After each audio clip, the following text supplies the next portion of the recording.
Every draft class has that one polarizing guard. For 2026, it might be Mikel Brown Jr., an ultra-skilled, fearless shot maker who can break down defenses off the dribble, but also has major questions with his finishing, strength, and defense. As he heads to Louisville, Mikel is looking to quell those worries about his weaknesses, show how special his skill set really makes him, and cement himself as a top 5 pick. If he hits, he could be the engine of an NBA offense. If he doesn't, he risks being labeled as just another volume scoring guard who doesn't contribute to winning. In this video, we'll break down Brown's elite pull-up shooting, highly creative playmaking, and how he creates pressure off the dribble. And we'll dive into the key areas that will decide whether he becomes a star or stalls out.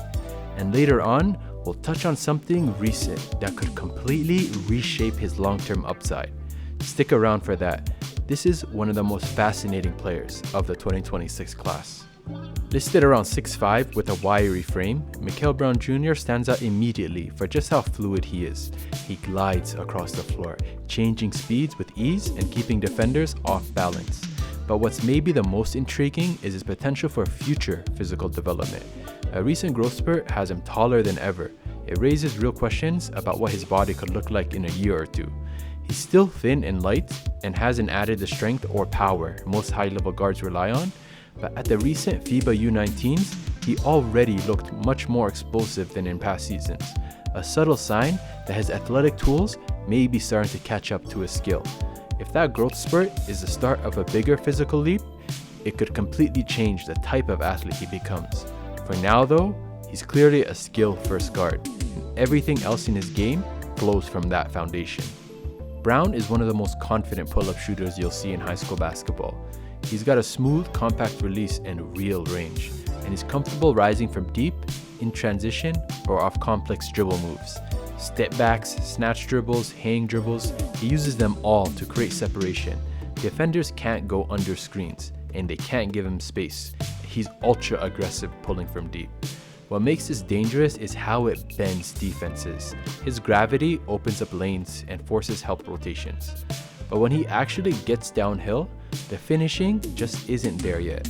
He shot just 47% on layups in the sample size I had access to. He struggles to absorb contact, loses balance on drives, and misses shots at the rim that should be easy.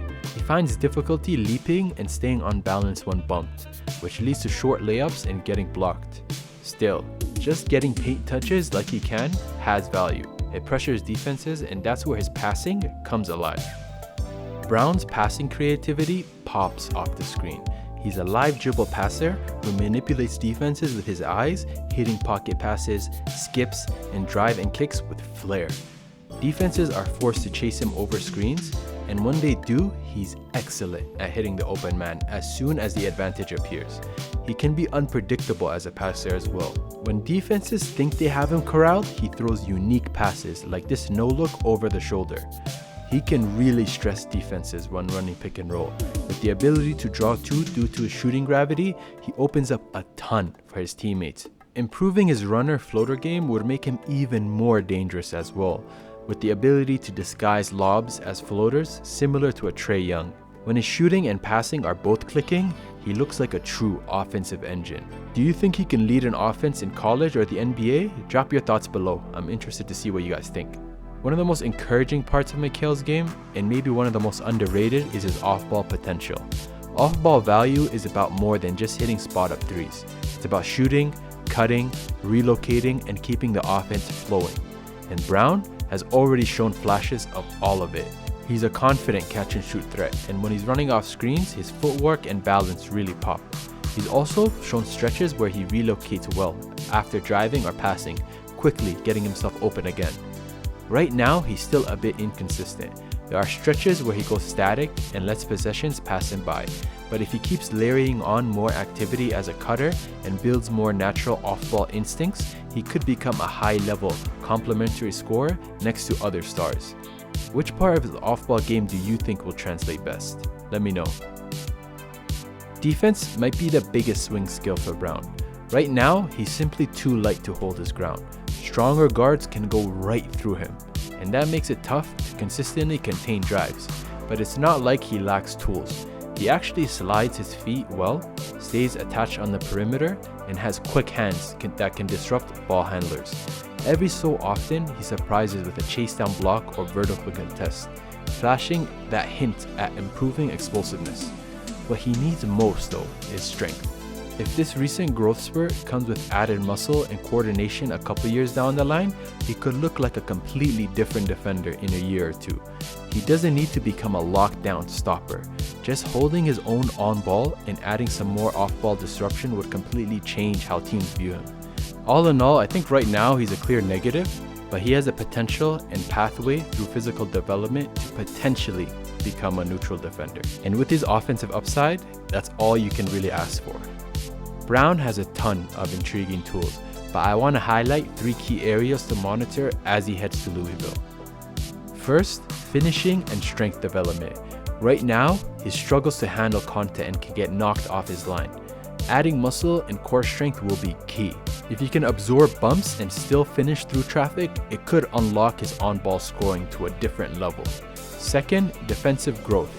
To avoid being labeled a complete negative, Mikel has to prove he can offer much more resistance at the point of attack and continue to flash his good activity with his hands to disrupt plays. Becoming at least a neutral defensively through improved effort, strength, and anticipation would raise his floor dramatically.